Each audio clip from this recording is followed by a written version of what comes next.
Bueno, estamos aquí con la presencia del economista Santiago Montoya para analizar las principales noticias económicas de estos últimos días. ¿Qué tal, Santiago? ¿Cómo andás? Muy bien, ¿cómo está usted? ¿Cómo empezó el año? ¿Bien? Muy bien, ¿vos qué tal? ¿Cómo Bueno, empezaste? ¿Bien? Bueno, trabajando hasta el momento no pude tomarme ni un día, pero parece que este año va a venir difícil. Pero bueno. Muy bien, bueno, justamente en estos últimos días hubo eventos importantes relacionados con el tema de la deuda, como hablamos a lo largo del programa. Por ejemplo, bueno, el día de ayer el gobierno envió al Congreso un proyecto de ley para poner en marcha la negociación con los acreedores y también, como decíamos en el primer bloque, el gobierno de la provincia de Buenos Aires el día de hoy no consiguió el 75% de aprobación que necesitaba para posponer el vencimiento de deuda del 26 de enero y extendió el plazo de negociación con los acreedores hasta el 31 de enero. En este contexto, el riesgo país volvió a subir y se ubicó en torno a los 2.000 puntos nuevamente. ¿Cómo estás viendo este proceso de negociación? ¿Qué expectativas tenés de la negociación que se va a llevar adelante con los acreedores? Bueno, como a nivel voy a mezclar un poco con los deseos, que creo que en esta etapa es como que todos nos contaminamos un poco de los deseos que tenemos que a la Argentina le vaya bien, lo cual implica que a este gobierno le vaya bien. En mi caso, duplicado por el hecho de que yo, bueno, soy peronista y quiero que al gobierno peronista le vaya bien. Pero realmente al momento estamos todos a la expectativa. Yo tengo información fresca directamente de los más altos niveles del Fondo Monetario en Washington, que en cierta medida, esto mientras venía para acá, venía de una reunión donde justamente me llegaba ese dato, como digo, de primera línea, y la verdad que resume un poco todo lo que hablan los analistas y lo que se está ventilando. Es decir, es como que no terminamos de entender muy bien cómo es que el gobierno piensa hacerlo. Claro. Quiero dejar a un costado el hecho que ya hemos hablado en programas anteriores de y es que ahora parecería que se nos instala que resolver el tema de la deuda es lo que nos va a cambiar realmente y va a sacar la Argentina adelante. Y yo digo, es un peso fenomenal lograr una buena reestructuración de ese plan financiero. Pero solo una parte. Claro, no, veamos que el problema de la deuda se generó porque fuimos a buscar eso porque teníamos otros problemas en la economía. La economía argentina ha estado 10 años sin crecer, de los cuales 2 años o 3 años ha tenido deuda y 7 no.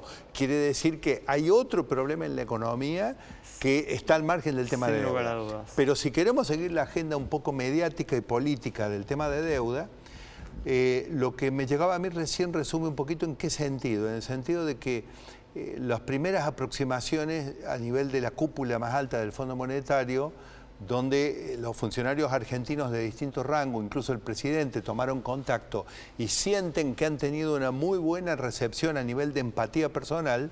Del otro lado lo que piensen y bueno, pero gente muy agradable, pero no entendemos qué es lo que proponen ni qué es lo que quieren. Entonces... Y eso ha sido uno de los factores que estuvo detrás de esta suba de riesgo para estos últimos días, porque la verdad que en este proyecto de ley que se envió al Congreso no hay ningún detalle, no hay ninguna información acerca de lo que se propone ofrecer. No terminamos de saber a través de eso y de las conferencias de prensa del ministro y bueno, tenemos algunos movimientos de la provincia de Buenos Aires que son concretos, donde o están haciendo, digamos, un juego de gallina con los acreedores, en el sentido de asustarlos, haciéndoles pensar que pueden perder mucho más si entonces la provincia de Buenos Aires te amaga que es en cierta medida una pérdida no tan gravosa porque es un monto más chico. Mejor logremos una buena reestructuración y mantengamos el flujo de pago porque si se cortan los pagos es peor. O esta es la situación de Gardiner, donde todos creemos que realmente hay un plan global muy bien pergeñado y todos están cumpliendo su rol que les toca en esa orquesta, tocando la partitura que le tienen asignada para el instrumento que les toca, pero realmente, digamos, todos creemos eso y no es así. Es decir, va a llegar el momento que es muy cercano en el cual necesitamos ver más contenidos concretos de cómo lo piensan hacer. Tal cual, sí. Yo realmente creo que hoy los mercados lo que están viendo, esto de la deuda en pesos.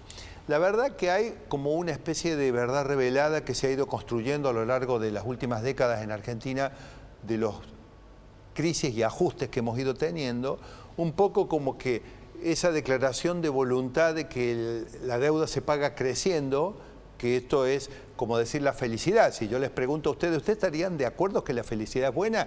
Y todos diríamos que sí.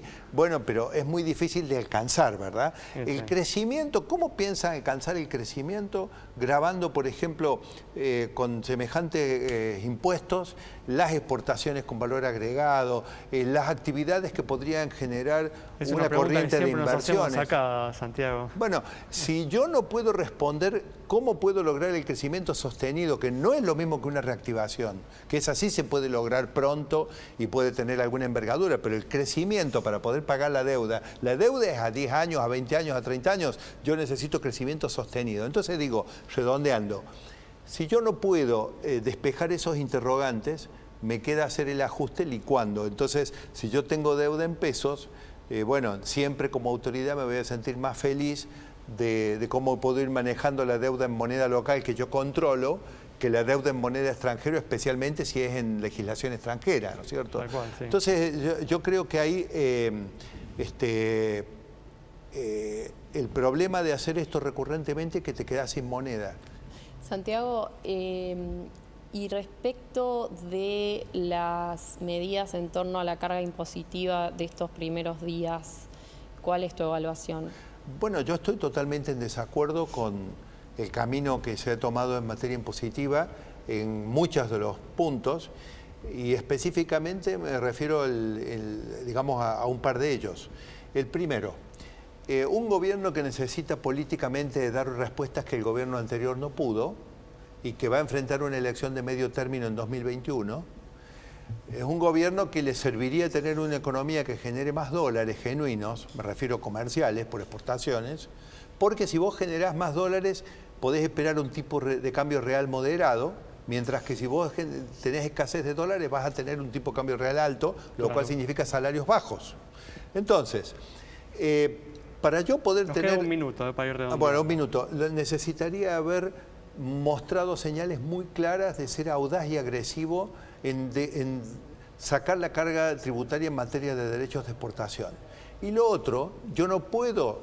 O sea, ¿te parece que fueron en la dirección opuesta a la que vos hubieras recomendado? Yo no puedo pisar variables que hacen al ingreso, a los salarios, a las paritarias moderadas, los jubilados también, todo eso que de cierta medida había que hacerlo, reconozco que había que hacerlo, pero al mismo tiempo indexar todo lo que son las cargas tributarias, por ejemplo, en el caso de las provincias, que caen muchas veces sobre la familia y sobre las empresas. Entonces yo encuentro señales contradictorias donde caemos sobre el bolsillo de la gente que consume o que tiene capacidad de ahorrar puede invertir.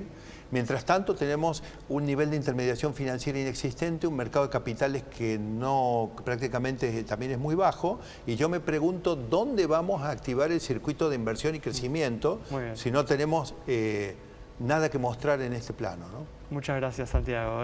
No, por favor, gracias. Cerramos el programa de hoy con el análisis del economista Santiago Montoya, planteando importantes interrogantes respecto a las posibilidades de este esquema económico para generar crecimiento hacia el futuro. Nos reencontramos en los próximos días aquí en Café Financiero.